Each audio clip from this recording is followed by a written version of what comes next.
Bismillahirrahmanirrahim. Assalamualaikum warahmatullahi wabarakatuh. Anak-anak, kali ini mudah-mudahan pada perjumpaan yang ini kita bertemu, kalian pada sehat, sehingga nanti dalam pembelajarannya kalian bisa siap, konsentrasi penuh. Semoga terjadi juga pada Bapak. Alhamdulillah pada hari ini Bapak sempat bertemu dengan kalian.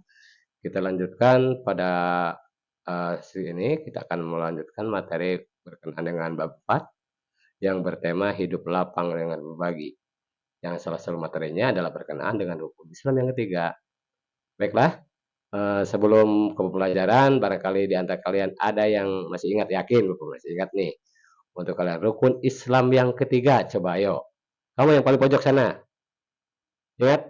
Ya, baik, betul. Nah, pada kesempatan kali ini kita akan belajar tentang zakat. Nah, jadi rukun Islam yang ketiga adalah berkenaan dengan zakat. Baik, anak, kita mulai pembelajaran. Tujuan pembelajaran kali ini yang berkenaan dengan zakat, yang pertama, peserta didik mampu memahami makna atau arti zakat dengan benar. Selanjutnya, peserta didik mampu menjelaskan ketentuan-ketentuan zakat fitrah dengan benar. Tadi ada zakat, sekarang ada zakat fitrah. Kemudian selanjutnya adalah tujuan pembelajarannya adalah menunjukkan perilaku dermawan. Dermawan itu berbagi, mau berbagi atau saling memberi sebagai bukti mewujudkan zakat fitrah dengan benar. Nah, sekarang simak oleh kalian pengertian zakat. Zakat adalah salah satu rukun Islam yang wajib ditunaikan oleh setiap muslim atau orang Islam yang telah memenuhi syarat di sini. Zakat berarti menyisihkan atau menyimpan sebagian harta untuk nanti akan diberikan kepada fakir miskin atau orang-orang yang berhak menerima zakat. Orang yang berhak menerima zakat nanti dalam pekerjaan disebut mustahik ya. Mustahik. Kita lanjutkan. Sekarang ke hukum zakat. Hukum zakat adalah wajib bagi setiap muslim yang memenuhi syarat. Menunaikan zakat merupakan salah satu bentuk ibadah dan kepedulian sosial terhadap sesama manusia. Syarat wajib zakat fitrah. Berikut adalah beberapa syarat tentang diwajibkannya zakat fitrah. Yang pertama, tentunya kepada yang beragama Islam. Selanjutnya merdeka. Merdeka itu artinya bukan budak belian atau hamba sahaya. Mungkin pada konsep sekarang ya anak-anak, untuk budak belian itu mungkin tidak ada. Tapi konsepnya masih ada. Itu untuk orang yang budak, jadi tidak wajib bagi yang masuk ke dalam kategori budak atau sahabat saya. Kemudian hidup pada saat bulan Ramadan nih.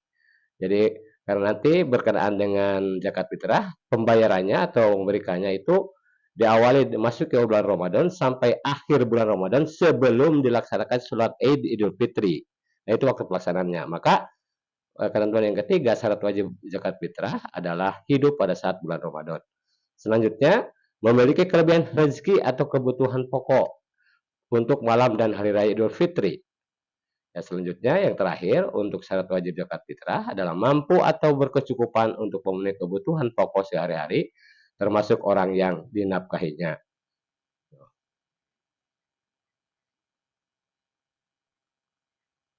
Sekarang syarat wajib zakat mal.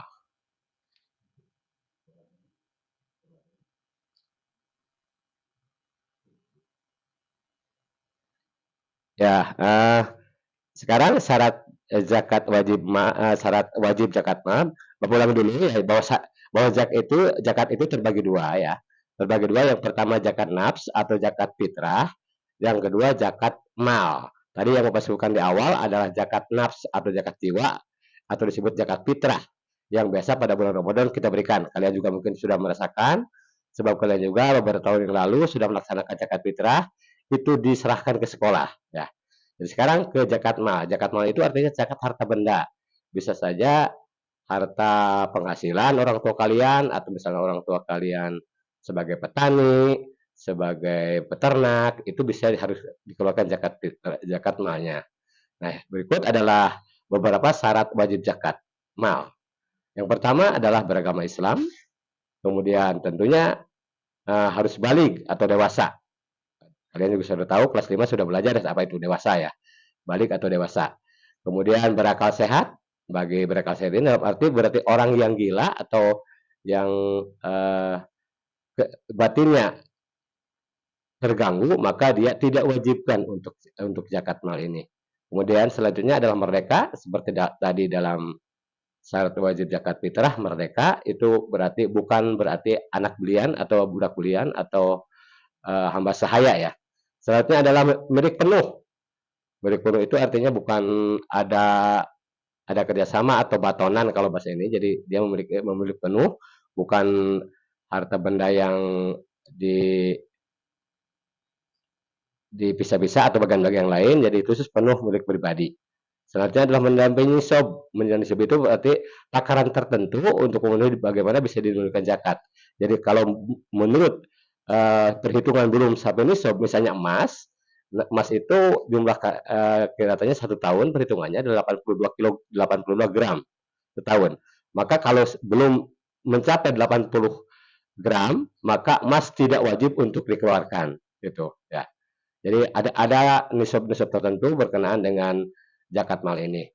Kemudian selanjutnya adalah sudah berlalu setahun, sudah disampaikan seperti Mas tadi, kalau dalam jangka 1 tahun emasnya hanya mencapai 80 gram saja, maka itu tidak wajib. Tapi sebaiknya kalau kita ingin eh, membersihkan harta kita, tentunya walaupun belum mencapai nisab, bisa 80 hanya 80 gram dalam setahun, maka sebaiknya kita mengeluarkan sesuai dengan takaran atau sesuai dengan kemampuan kita. Tapi ingat bahwa membersihkan harta di sini bukan hanya harus mencapai nisab, tapi yang penting ada kesadaran kita sebagai orang Islam yang ingin membersihkan harta-harta kita dari sifat-sifat kemunafikan atau sifat-sifat kesalahan lain. Itu tentunya adalah agama yang mewajibkan kita untuk itu.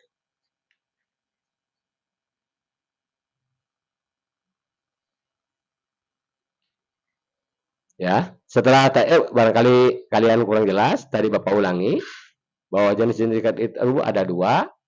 Pertama adalah zakat nafs atau zakat fitrah yang dikeluarkan dari harta benda. Maaf, zakat mal dulu ya, zakat mal dulu. Itu zakat yang dikeluarkan dari harta benda berupa emas, perak, perniagaan atau hasil pertanian. Juga bisa pada kondisi sekarang itu dari kalau orang tua kalian misalnya pegawai, maka itu pegawai pun sudah masuk sebab dihitungnya adalah tetap per tahun. Jadi jangan kaget kalau orang tua kalian pegawai, pegawai negeri atau apa, ketika dihitung dihitung setahun sudah mencapai kalau perhitungan Bapak itu sekitar 84 juta setahun, maka itu sudah wajib dikeluarkan zakat malnya. Kemudian yang kedua, tadi zakat mal, yang kedua adalah zakat fitrah yang sudah tadi Bapak sampaikan bahwa zakat fitrah adalah zakat nafs atau zakat jiwa yang dikeluarkan pada bulan Ramadan untuk tujuan mensucikan diri. Ya, mensucikan diri. Ini zakat fitrah atau zakat nafs atau zakat jiwa.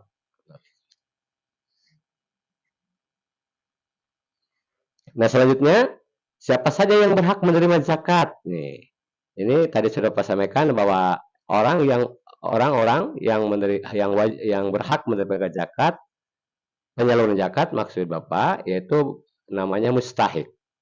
Mustahik ini ada 8. Yang pertama itu pakir. Pakir itu pengertiannya mungkin kalau kalian mungkin bisa melihat orang-orang jompo sudah tidak punya pekerjaan, sudah tua renta. Nah, mereka itu memang punya rumah, tapi mereka sudah tidak punya pekerjaan. Mungkin rumah sisa-sisa waktu dulu mudanya, sehingga ketika beliau misalnya sudah memasuki tua sekali, rumah itu tetap masih ada, tidak terjual, tapi bisa ditempati. Tapi untuk mencukupi kebutuhannya, beliau orang ini sudah tidak bisa bekerja, jadi sudah tidak produktif, maka orang ini hanya mengandalkan pemberian orang saja. Mungkin kalau anaknya atau dari tetangganya atau siapa, nah ini termasuknya adalah fakir. Jadi dia tidak punya pekerjaan, rumah mungkin punya, tapi untuk memenuhi kebutuhan sehari-harinya dia hanya mengharap dari pembiayaan orang. Ini sebetulnya orang fakir. Selanjutnya yang kedua, untuk musyrik yang kedua adalah miskin. Miskin itu maksudnya adalah biasanya uh, orang itu atau kepala keluarga mempunyai pekerjaan yang tetap, tapi dari hasil pekerjaannya upah yang dikumpulkan dari pekerjaannya atau yang dihasilkan untuk setiap harinya itu tidak bisa memenuhi kebutuhan sehari-hari, malah nombok. Nombok itu mungkin saja nanti berakibat kepada yang selanjutnya, misalnya tekor lah atau apa. Sehingga misalnya Bapak ini kan kalau penghasilan setiap hari misalnya kepala keluarga itu misalnya 60.000, sementara untuk kebutuhannya Bapak ini punya tanggungan istri, kemudian 3 anak, kemudian setelah dihitung itu setiap hari pengeluaran itu mencapai 80.000, maka setiap hari itu otomatis tekor atau kekurangan 20.000 min.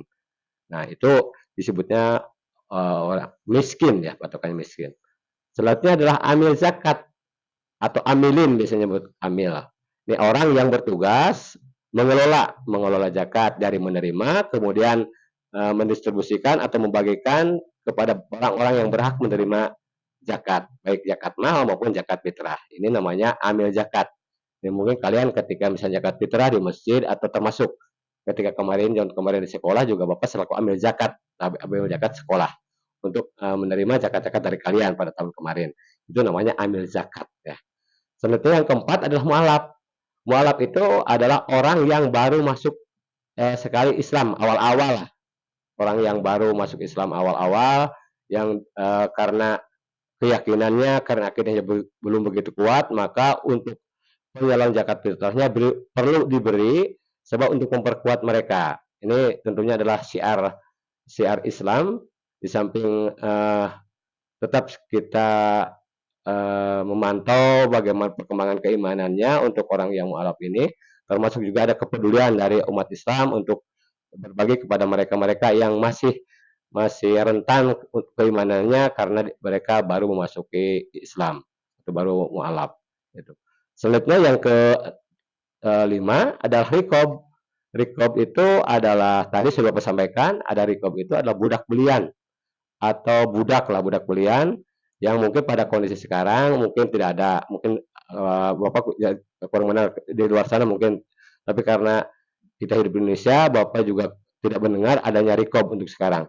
Budak belian itu artinya uh, orang yang diperjualbelikan, kemudian hanya diambil saja tenaganya tanpa mereka mendapat upah. Itu disebut orang budak belian, sebutnya budak atau budak belian, dan itu bisa dijual belikan. Tapi untuk dulu mungkin ketika kita belajar sejarah Nabi sebelum sebelum contohnya misalnya ada budak belian dulu, ada Bilal bin Rabah mungkin ya kalian tuh sudah menyebut sejarah itu. Bilal bin Rabah awalnya adalah budak belian yang kemudian karena masuk Islam, kemudian Bilal disiksa di tengah gurun Arab oleh majikannya, kemudian ditebus dan dibebaskan oleh Sayyidina Abu Bakar As-Siddiq ya itu Bilal itu adalah salah satu budak yang masuk Islam ya itu untuk patokan budak. Jadi budak adalah uh, orang yang dijual belikan untuk hanya diambil tenaganya, diperas tenaganya tapi tanpa dibayar. Selanjutnya adalah gorim. Gorim adalah artinya orang yang terlilit hutang. Terlilit hutang ini bagaimana? Kan ada patokannya. Hutang seperti tadi sudah Bapak sampaikan ketika di poin miskin ya. Di poin miskin Bapak sudah menyebutkan bahwa seorang kepala keluarga yang punya penghasilan penghasilan cuma 60.000, cuma untuk memenuhi kebutuhannya mencapai 80.000, maka dari mana dia memenuhi 20.000 per harinya, maka dia bisa pinjam.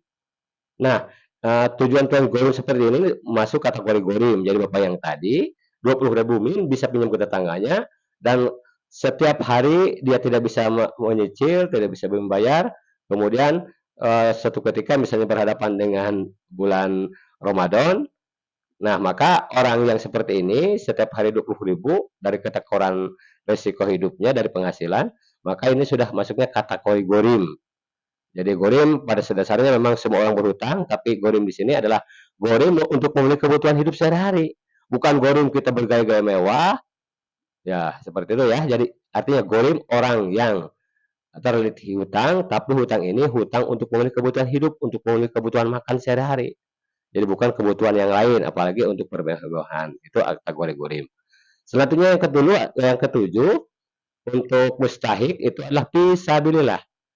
Artinya fisabilillah itu adalah orang yang berjuang di jalan Allah. Nah, bisa saja pada kondisi sekarang orang fisabilillah itu bisa saja misalnya guru ngaji kan tidak digaji oleh negara. Dari kalian juga kadang-kadang nih, kalau kadang-kadang diadakan eh, iuran juga kadang-kadang masuk, kadang tidak. Nah, maka kategorinya bisa dimasukkan ke fisabilillah.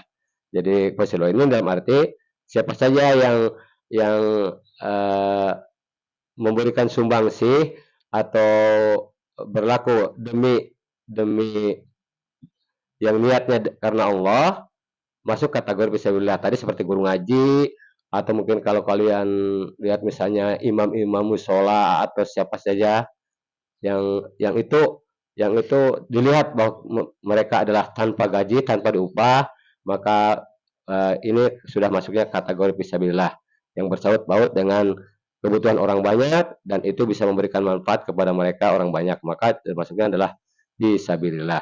Dan yang terakhir untuk mustahik pengeluaran zakat, baik zakat mal maupun zakat fitrah, adalah ibnu sabil. Ibnu sabil artinya orang yang sedang perjalanan dan kehabisan bekal.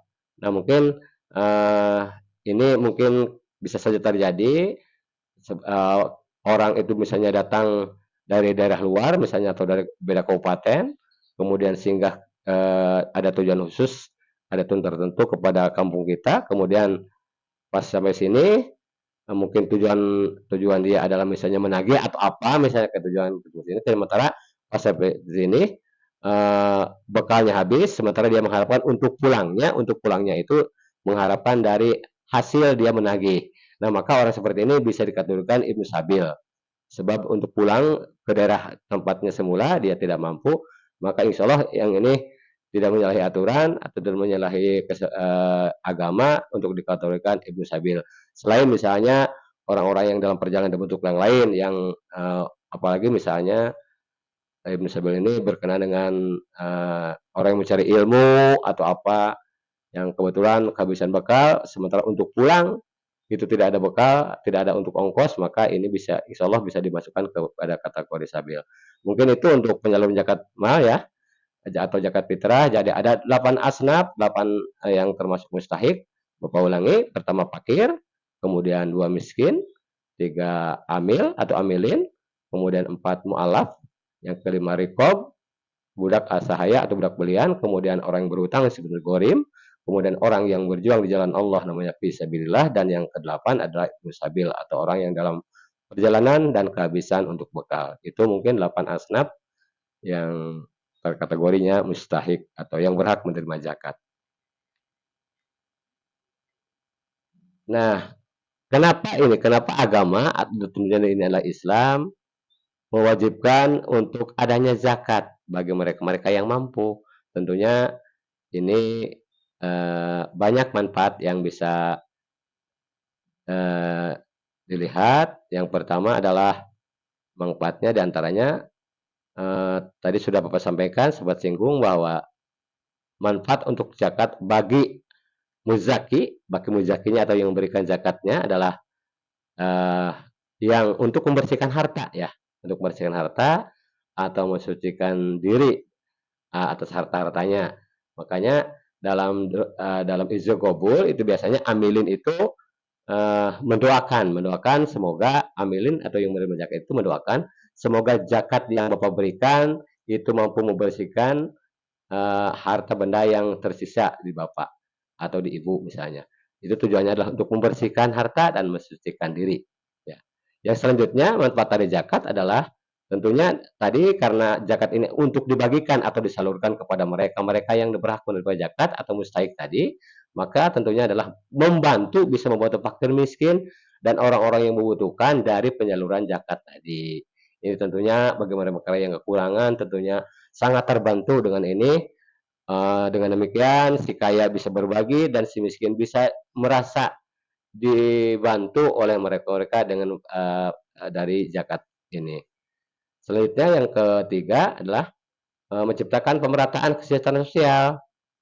Artinya ya seperti tadi bahwa yang kaya bisa saling berbagi, kemudian yang merasa kekurangan juga bisa merasakan nikmat yang diberi. Ini tentunya adalah bisa selain itu juga pemerataan mungkin mungkin untuk beberapa tidak, jadi paling tidak untuk merasakan bahwa enaknya makan ketika orang kekurangan itu seperti apa, dan si kaya juga merasakan bagaimana indahnya bisa memberi. Tentunya inilah tujuan kesannya adalah bagaimana misalnya hubungan sosial di masyarakat bisa ada nyambung antara si kaya dan si miskin itu tentunya.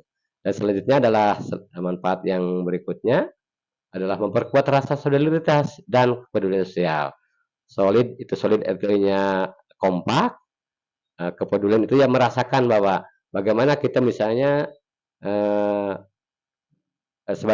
sebagai orang yang merasa punya lebih harta, ketika kita membayangkan saudara-saudara kita, tetangga-tetangga kita yang pada hari yang sama mereka tidak kuat makan karena misalnya tidak ada uang atau misalnya tekor. Nah, bagaimana si kaya ini bisa berbagi biar bisa merasakan bahwa bahwa dengan berbagi itu tentunya dia bisa meringankan beban penderitaan orang-orang yang sangat kekurangan, dan sebaliknya orang-orang yang merasa kekurangan tentunya merasa terbantu.